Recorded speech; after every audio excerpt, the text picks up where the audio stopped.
Hello everybody, this is the Ship Modelers Library. Today I will show you a book by an author I met at the annual North Seas Ship Model Conference. This is my model of the Essex by Walter Zimmerman. He built the frigate Essex from scratch, but not just blindly following anatomy of the ship, he added his own research.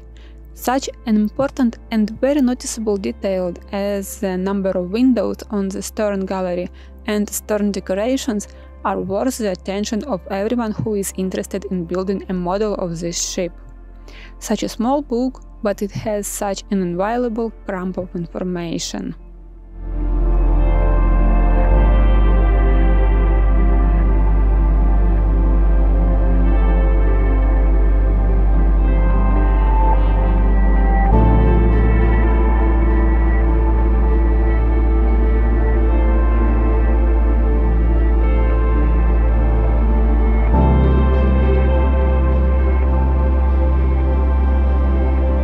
Thank you for watching.